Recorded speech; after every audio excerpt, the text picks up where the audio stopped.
Hi there, my name is Thais. I'll be presenting this meeting business demands assignment.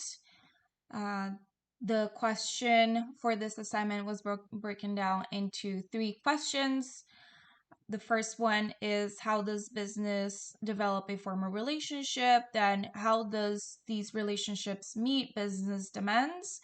And then partnering under rapid changes. How does it look like when companies, when business um, build a partnership, and how do they meet these demands? And then the last slide will be the slide with the references.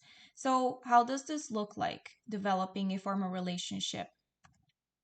Stage number 1 is called pre-establishment, where companies will be talking about they won't have their goals, but they have to establish what is their joint goal. Are they going to figure out if this is a compatible goal, if this partner is the desirable partner that they are looking for that will help them getting into that goal? And Sherman Hearn mentioned some of the motivations that get businesses to want to cooperate. One of them is performance pressures, the other one is resource scarcity. And there are some resisting forces: concern for authority, autonomy, concern for image, and lack of slack resources. So there is these two authority figures coming in together. Are they going to be a one figure of authority? Are they going to be competing for that autonomy, right? Is that going to impact the image of the company? Are they going to have to fight for those basic resources that they have? Are they going to be able to share those resources with the other company? Do they trust them? So there's many uncertainties. And then the second stage is called negotiation, where they're going to be allocating the resources and control. So talking about expectations, where they're going to invest each resource. There's going to have bargaining, as you know, to talk about where to put these resources, and they're going to define what is going to be their approach. Are they going to be persuading, arguing, insisting until the other party gives in? And there's going to be the stage 3, the operation, which they're going to start coordinating, functioning. Some of those action items will start coming really into action. They're going to be sharing resources. They're going to be making decisions. And it can happen that it doesn't go the way they were expecting.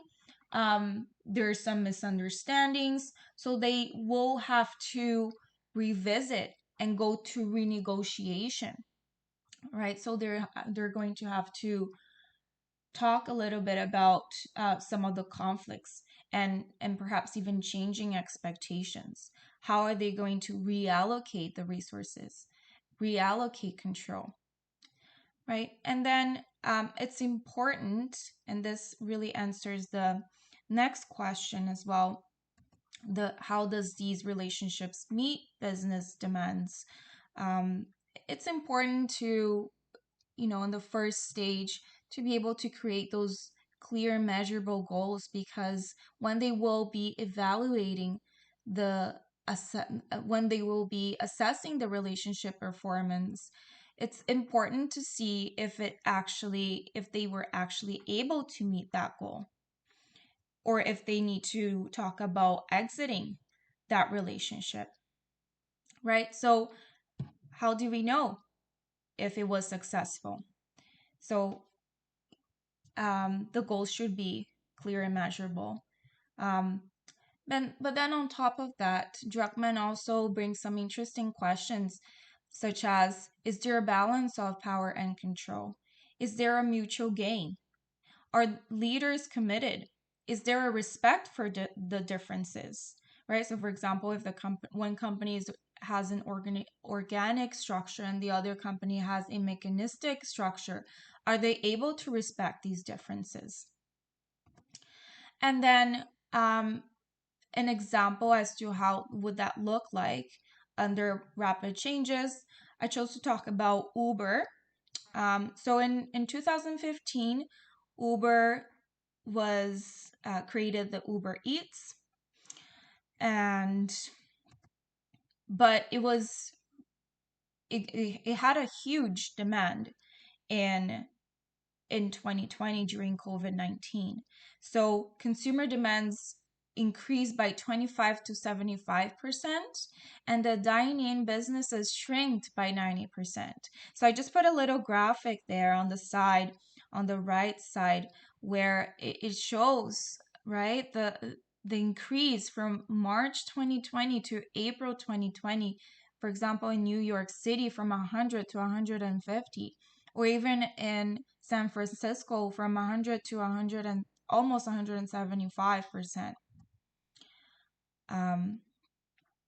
And not only that need to partner with Uber Eats to increase, to be able to sell their products, but also Uber really supported, for example, Black-owned restaurants.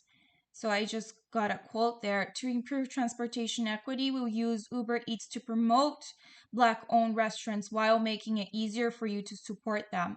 We'll offer discounted rides to Black-owned small businesses who have been hit hard by COVID-19 to help in their recovery. And it's to partner with Uber. Companies are able to do that online, and there is a clear agreement on their website as well. So they're able to also, companies are able to decide if they want to partner with Uber or not. And these are the references. Thank you for listening.